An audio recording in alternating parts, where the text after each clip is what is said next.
नमस्कार दोस्तों, मित्रों, मेरे भाइयों, मेरे प्यारे प्यारे छात्र छात्राओं। देखिए, हम लोग सहरसा के लिए बड़ा प्यारा सा वीडियो लेके आए हैं। आशा है कि आप लोग प्यार भी दीजिएगा, आशीर्वाद भी दीजिएगा और दुलार तो दीजिएगा ही। चलिए बढ़ते हैं आगे। हम लोगों का आज अपना सहरसा, जय सहरसा, विजय सहरसा। देखते हैं आगे हम लोग सहरसा में क्या क्या पढ़ते हैं। माता रानी का आशीर्वाद लेते हुए हम लोग शुरू करते हैं सहरसा का। देखिए, ये हमारा बिहार है और बिहार के अंदर सहरसा है कि नहीं? बिहार के अंदर सहरसा, इसका मतलब सहरसा बिहार का एक जिला है। अब कुछ पॉइंट ऐसा है जो हम लोगों को सहरसा के बारे में जानने से पहले बिहार के बारे में जानना होगा। तो समझ जाइए क्या क्या है। बिहार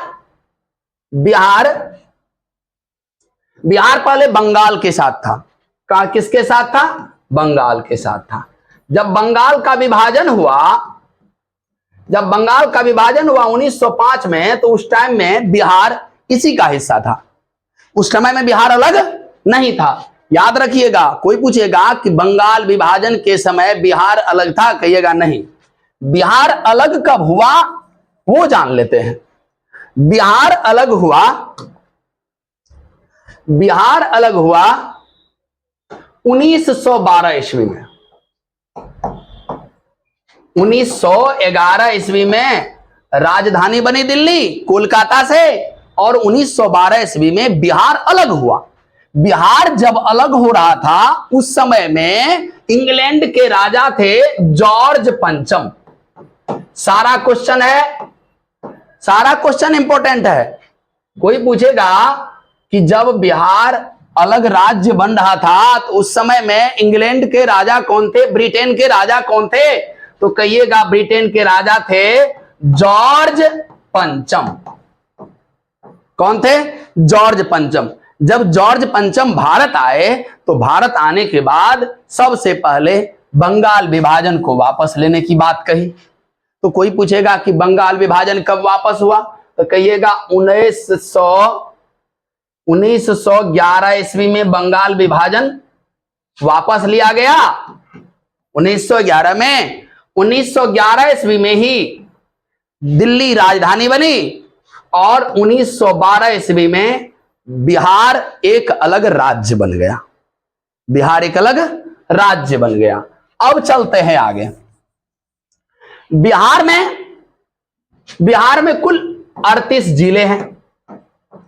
कितने जिले हैं? 38 जिले हैं। 9 कमिश्नरी है। उसी में से एक कमिश्नरी है कोसी कमिश्नरी सहरसा। 9 कमिश्नरी में एक कमिश्नरी है कोसी कमिश्नरी सहरसा, जो सहरसा, सुपौल और मधेपुरा तीनों मिलाकर बना हुआ।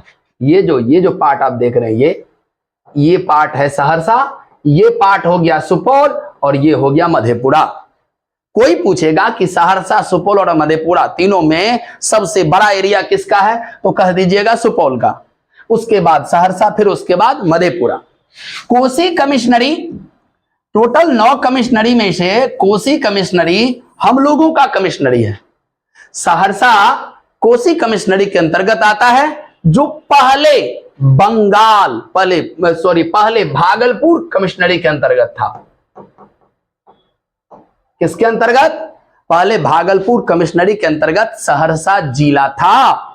और जब सहरसा जिला को अलग किया गया तो उस टाइम में सहरसा एक ही था। सहरसा, सुपौल और मधेपुरा तीनों मिलाकर के एक ही था। और याद रखिएगा, इसका इतिहास हम अभी बताते हैं, फिलहाल अभी आगे बढ़ रहे हैं। इधर देखिए, ये सहरसा का मैप है, और सहरसा का मैप में ये जो आप देख रहे हैं, ये हम लोगों का प्रखंड है। ये सहरसा का प्रखंड है। सहरसा में 10 प्रखंड है। प्रखंड को अंग्रेजी में ब्लॉक कहते हैं, तो 10 ब्लॉक कहिए, 10 प्रखंड कहिए, 10 अंचल कहिए। समझ रहे ना? एक है नवहट्टा, 70 कटैया, महिसी, कहरा, सौर बाजार, पतरघाट, सोनबरसा, बनवा इटहरी, सलखुआ और सिमरी बख्तियारपुर, जिसमें सबसे बड़ा प्रखंड महिसी है और सबसे छोटा प्रखंड बनवा इटहरी है। सबसे बड़ा प्रखंड महिसी और सबसे छोटा प्रखंड बनवा इटहरी। आप लोग किस ब्लॉक से देख रहे हैं कमेंट में जरूर लिखिएगा। चलिए आगे, अब अगला देखते हैं सहरसा का इतिहास। जरा देखिए, सहरसा जिला की स्थापना 1 अप्रैल, सहरसा जिला की स्थापना 1 अप्रैल 1954 ईस्वी में हुआ। सहरसा जिला की स्थापना कब हुआ? 1 अप्रैल 1954। किसकी स्थापना हुई? तो सहरसा जिला की स्थापना हुई। जिस समय में स्थापना हो रही थी, स्थापना होने से पहले सहरसा जिला भागलपुर प्रमंडल का हिस्सा था। प्रमंडल को ही हिंदी में कमिश्नरी कहते हैं, अंग्रेजी में। ये हिंदी हो गया प्रमंडल और अंग्रेजी हो गया कमिश्नरी। तो भागलपुर कमिश्नरी के अंतर्गत सहरसा जिला था, जैसा कि हमने बताया। 2 अक्टूबर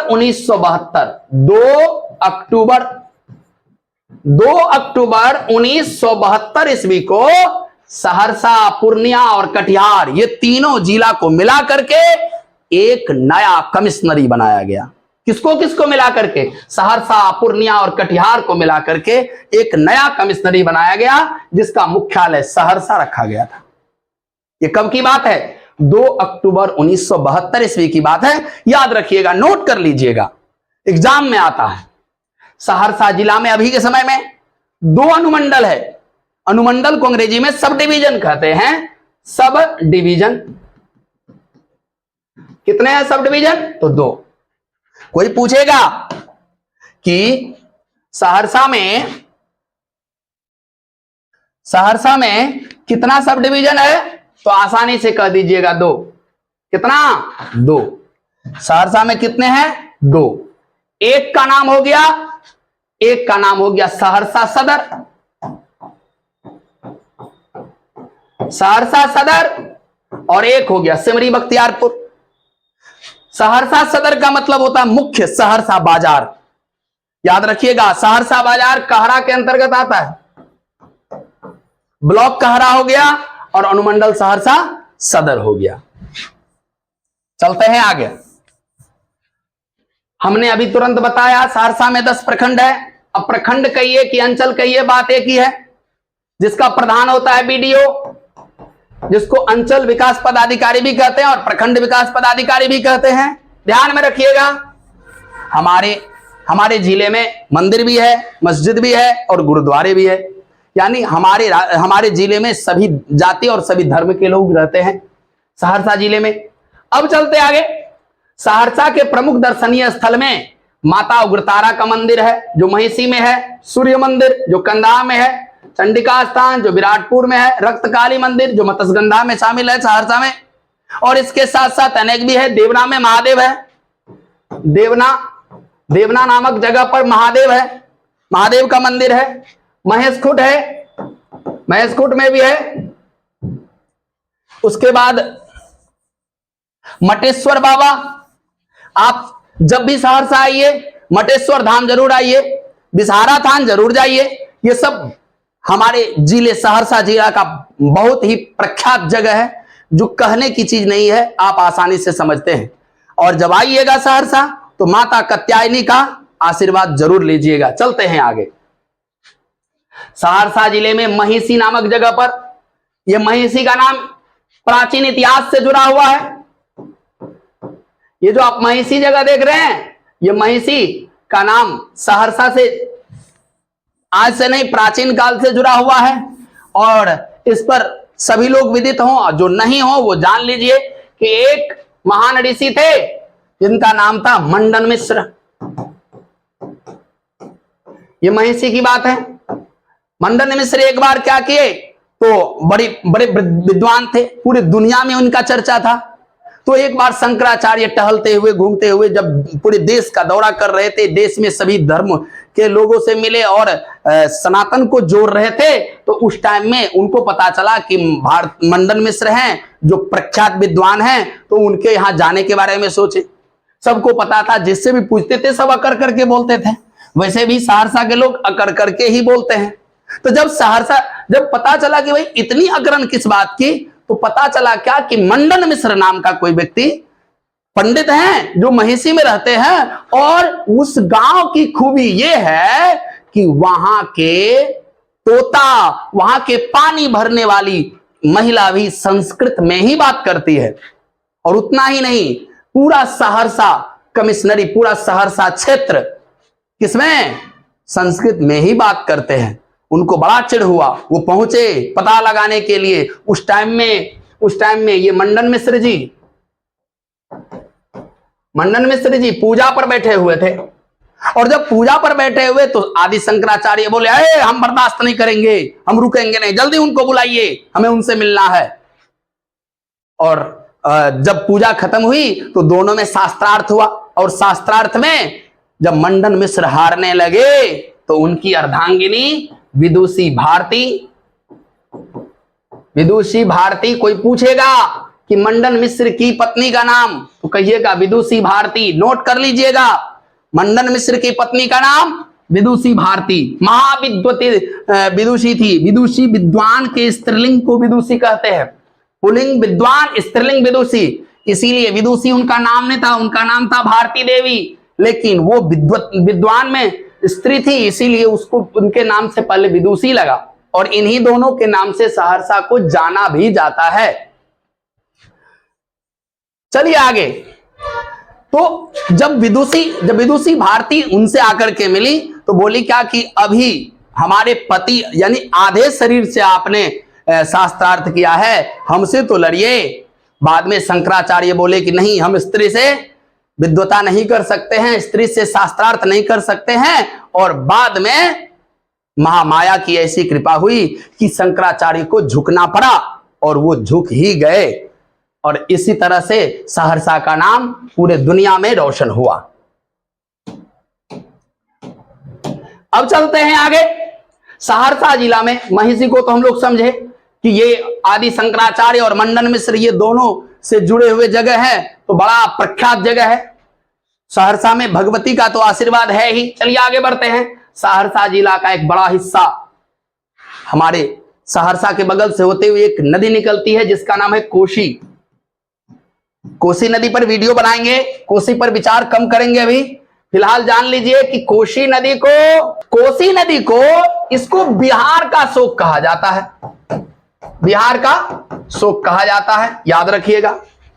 कोसी नदी पर वीडियो बनेगा, विश्वास रखिएगा, एक एक नदी पर वीडियो बनाएंगे। फिलहाल आगे बढ़ते हैं। सहरसा के बारे में अगर आप और जानकारी लें तो जरा समझ जाइए। कारण क्या कि पुराने काल में, प्राचीन काल में सहरसा मिथिला राज्य के अंतर्गत आता था। किसके अंतर्गत? मिथिला राज्य के अंतर्गत। किसका हिस्सा था? तो मिथिला राज्य का हिस्सा था। लेकिन बाद में मगध साम्राज्य के विस्तार के बाद मिथिला राज्य को कब्जा में कर लिया गया। मिथिला राज्य छोटा हो गया और मगध साम्राज्य बढ़ गया। ठीक है। 1956 ईस्वी में एक प्रसिद्ध इतिहासकार थे आर.के. चौधरी। आर.के.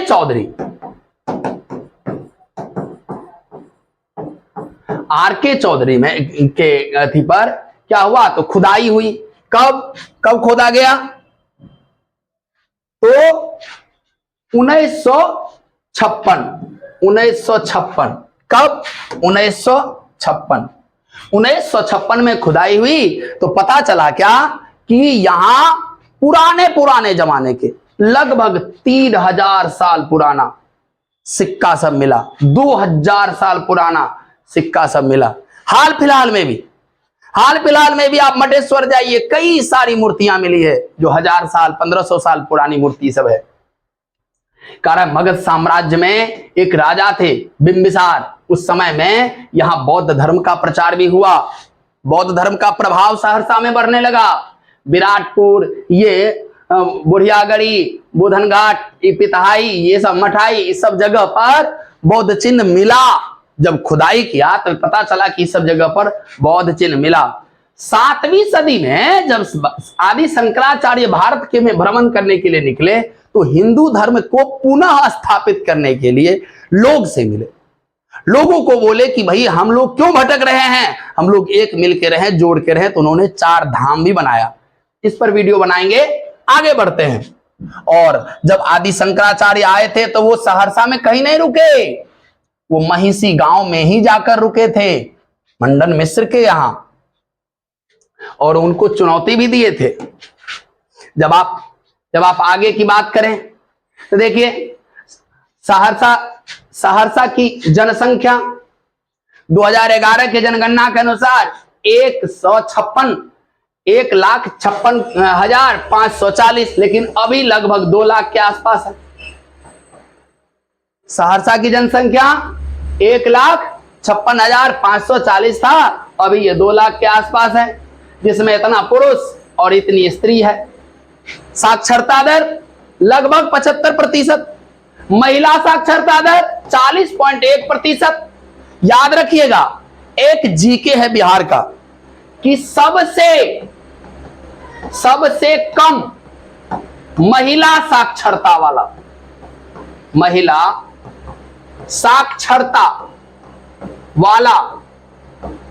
जिला पूरे राज्य में, बिहार राज्य में सबसे कम साक्षर वाला, अगर महिला साक्षर वाला जिला है तो वो सहरसा है। मात्र 40% महिला साक्षर है, पता नहीं क्यों। और पूरे राज्य में अगर सबसे कम पुरुष साक्षरता वाला कोई पूछे तो याद रखिएगा पूर्णिया। कितना? पूर्णिया लगभग 65%। पूरे राज्य में अगर सबसे ज्यादा पुरुष साक्षरता वाला राज्य कहे कोई तो जिला, तो पुरुष साक्षरता में रोहतास आता है 1 नंबर पर, लगभग 78% है। इस चीज को याद रखिएगा। अब तो शायद 82% भी हो गया होगा। अब चलते हैं आगे। हम लोग जानते हैं सब कुछ इधर।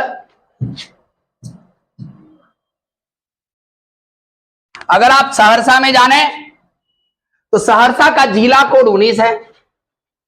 सहरसा का जिला कोड 19 है, याद रखिएगा। जब भी गाड़ी वगैरह पर देखिएगा तो जैसे ही BR 19 लिखा मिलेगा तो समझ जाइएगा कि वो सहरसा से रजिस्टर्ड गाड़ी है। जैसे ही BR 19 मिले समझ जाइएगा सहरसा से रजिस्टर्ड गाड़ी है।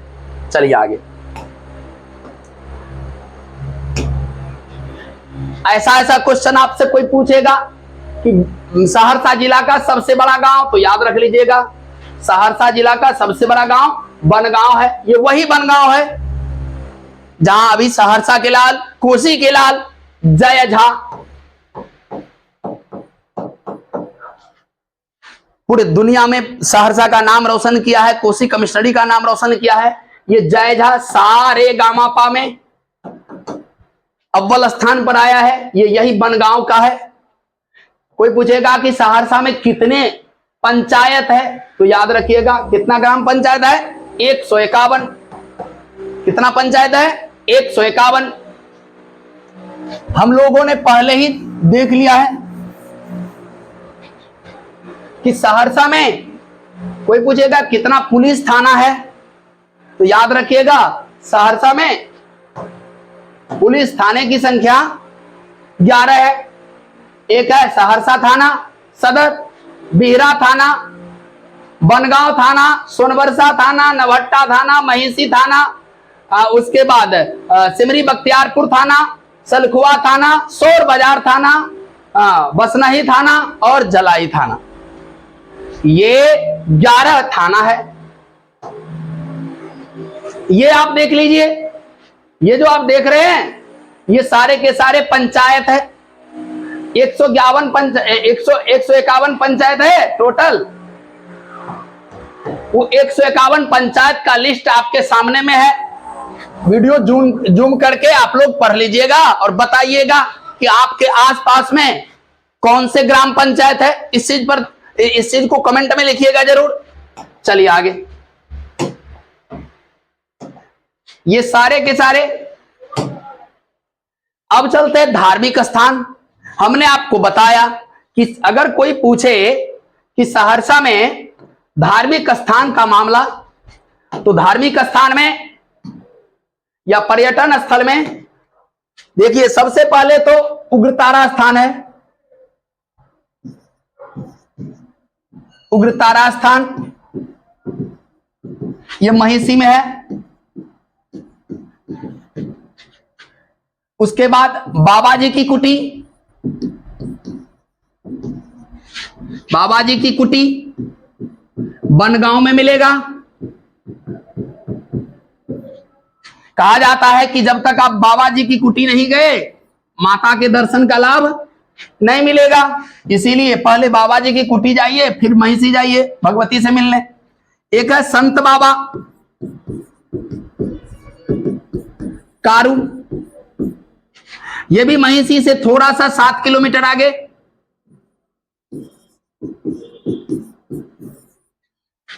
बांध के नजदीक, बांध के भीतर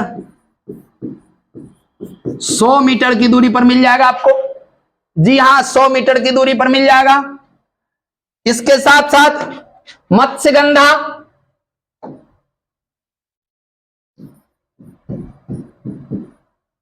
मत्स्यगंधा का आप रक्तकाली मंदिर जा सकते हैं। रक्तकाली मंदिर जाइए। सहरसा में सूर्य मंदिर भी है, कंधा में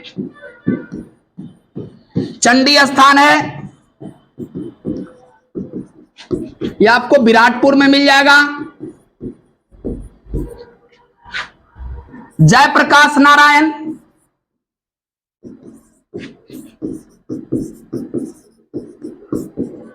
पार्क है, यहां भी आप जा सकते हैं।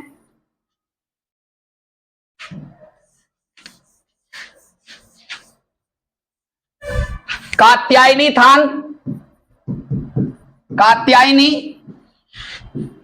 कात्यायनी थान, यहां भी आप जा सकते हैं, हमारा घाट के पास है। माता बिसहरी,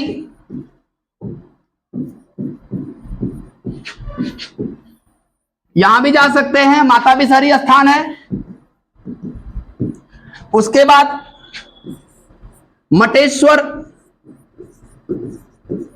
मटेश्वर स्थान, यहां भी जाकर के आप बाबा भोलेनाथ का आशीर्वाद ले सकते हैं। कहा जाता है कि यह मंदिर ऐसा है जहां पर कितना भी जल डालो कोई प्रभाव नहीं पड़ता है। बाबा के शिवलिंग के आगे जल नहीं लगता है, ऑटोमेटिक अंदर चल जाता है। इस पर वीडियो बनाएंगे, याद रखिएगा। ऐसे ऐसे हमारे सहरसा में कई बड़े बड़े ऐसे जगह है जहां जाइएगा तो आपको आने का मन नहीं करेगा। देवना धाम चल जाइए, भोले बाबा का वहां भी मूर्ति है और भयानक शिवलिंग है, बड़ा मनोहारी दृश्य है। भारती मंडन मिश्र के पास चल जाइए, वहां पर भारती मंडन का कुटी बना हुआ है।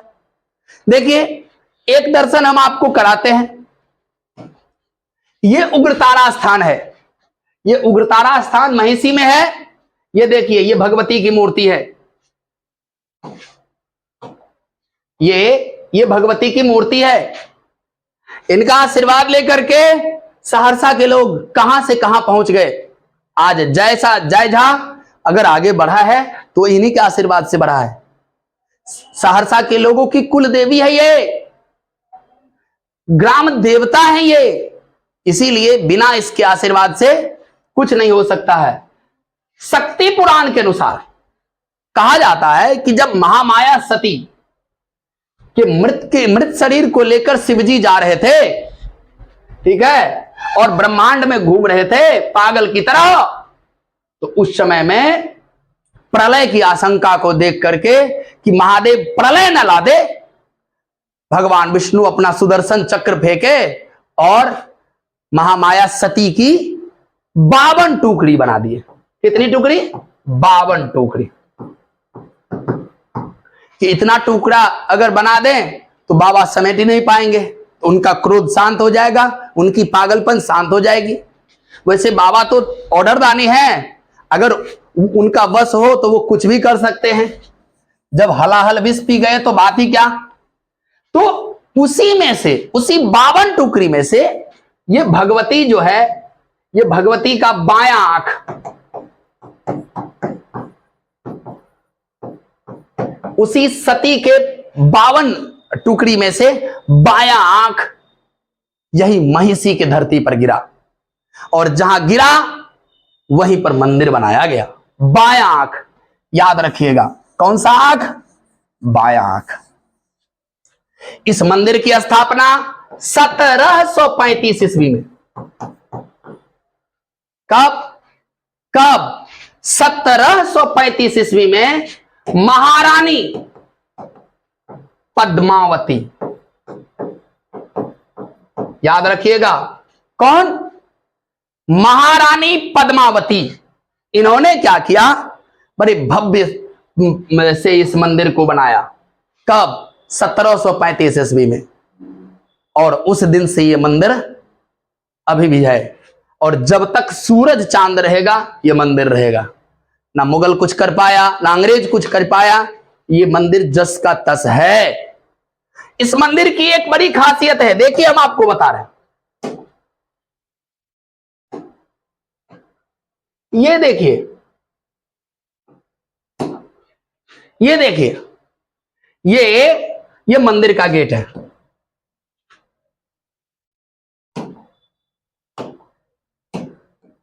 ये देखे, ये मंदिर का गेट है। देखने में कितना बड़ा लग रहा है। यहां तक आप आसानी से चल जाएंगे, इस जगह तक। ये वाला पार्ट जो है, यहां तक आप चल जाएंगे, इजीली चल जाएंगे। लेकिन इसके बाद जब इस गर्भगृह में प्रवेश करेंगे तो आप कितनों भी छोटा क्यों नहीं हो, आपको झुकना होगा। मंदिर ऐसी बनी हुई है कि आप झुक करके ही अंदर जा सकते हैं। मंदिर की यह खासियत है।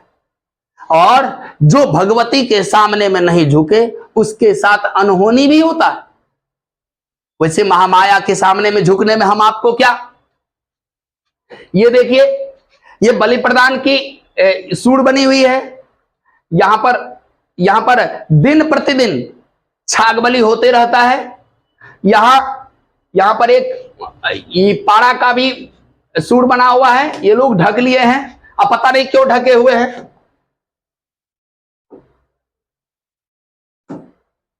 एक देख लीजिए,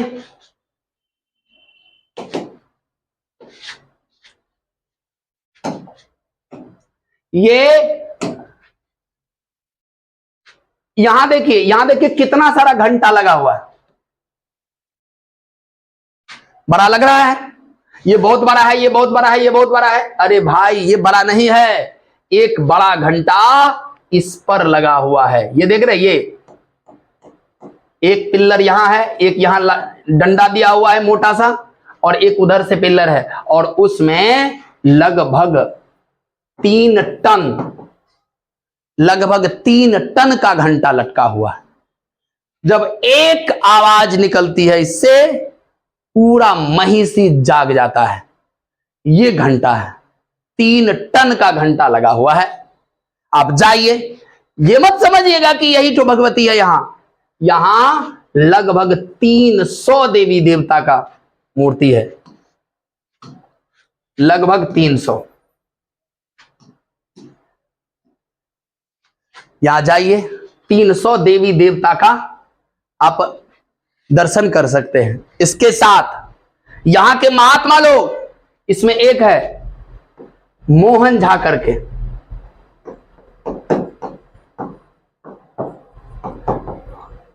मोहन झा करके है। अगर नाम दूसरा हो माफ कीजिएगा, लेकिन बड़े बड़े समाजवादी काम कर रहे हैं। ये जानते हैं क्या करते हैं? समझिए, ये प्रतिदिन निःशुल्क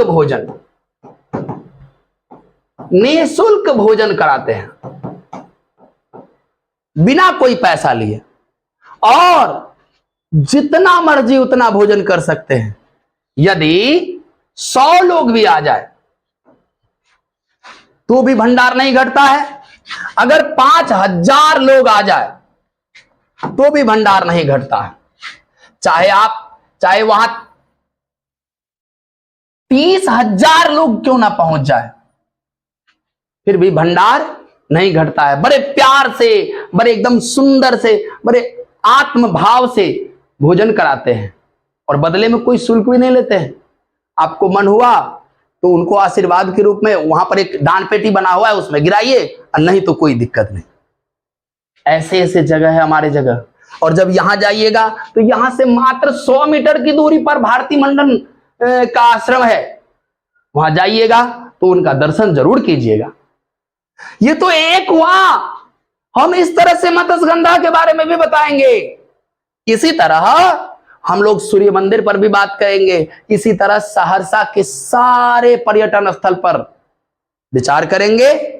फिलहाल देखिए, एक जानकारी जो आपके लिए जरूरी है, और वो जानकारी ये है कि सहरसा में लोकसभा कितना है और विधानसभा कितना है। याद रखिएगा, सहरसा में एक भी लोकसभा सीट नहीं है। सहरसा जिला,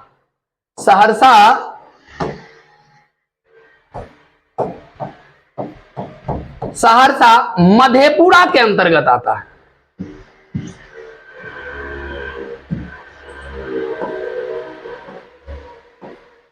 मधेपुरा लोकसभा क्षेत्र। याद रखिएगा, बिहार में 40 लोकसभा क्षेत्र है, उसमें से सहरसा में एक भी नहीं है। कहां गया सहरसा का इतिहास? जा रहा है ना पीछे। 40 लोकसभा क्षेत्र में से एक भी सहरसा को नहीं है। सहरसा मधेपुरा लोकसभा क्षेत्र के अंतर्गत आता है। मतलब सहरसा और मधेपुरा दोनों मिलाकर के एक लोकसभा क्षेत्र है। सुपौल को पर्सनल एक है, सुपौल लोकसभा क्षेत्र, लेकिन सहरसा में एक भी नहीं है। यह है स्थिति हम सहरसा की। अगर असेंबली की बात करते हैं, यानी विधानसभा की बात करते हैं, तो टोटल बिहार में 243 विधानसभा है। कितना 243। 243 में से 1 2 3 4 विधानसभा क्षेत्र 74, विधानसभा क्षेत्र 75, विधानसभा क्षेत्र 76 और विधानसभा क्षेत्र 77। 74 सोनबरसा है, जिसका वर्तमान में भी है रत्नेश सदा जी। एक सहरसा है पर्सनल, आलोक रंजन जी है। एक सिमरी बख्तियारपुर है, यूसुफ सलाउद्दीन है, महबूब केसर अली जी के सुपुत्र हैं, बड़े अच्छे इंसान हैं। एक महिषी है, गुंजेश्वर शाह। ये जेडीयू, ये बीजेपी और ये आरजेडी। ये है सहरसा के विधानसभा का हिस्सा। समझ रहे ना? हाँ, ये कहेगा कि मधेपुरा लोकसभा क्षेत्र के सदस्य अभी कौन है, तो हमारे प्रिय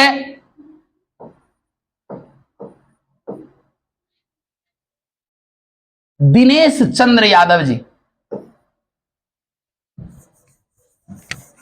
दिनेश चंद्र यादव जी। बुरा मत मानिए, 10 साल से लगातार है, और ऐसा चुनाव नहीं है जिसमें ये हारे हैं। जब आए थे ना लोकसभा चुनाव लड़ने, उस समय भी वो विधानसभा के सदस्य थे। ये पॉपुलैरिटी है इनकी। और ये कोई भी पार्टी से हो, हारते नहीं हैं, जीत ही जाते हैं। इनकी ये पॉपुलैरिटी है। चलिए, आज की कथा को हम यहां विश्राम देते हैं। देख लीजिए मेहनत, इस मेहनत में आप लोग रंग ला सकते हैं। प्यारा प्यारा सा कमेंट कीजिएगा। अगर कोई गलत जानकारी दिए हो तो कमेंट में जरूर लिखिएगा। शेयर करना आपका काम है, सब्सक्राइब करना आपका काम है, और इतने मित्रों को भेजिए, अपने संबंधियों को भेजिए, ताकि समझ सके अपने सहरसा को। इतना कह करके आज तो जय हिंद, लेकिन मिलेंगे अगला वीडियो में। जय हिंद।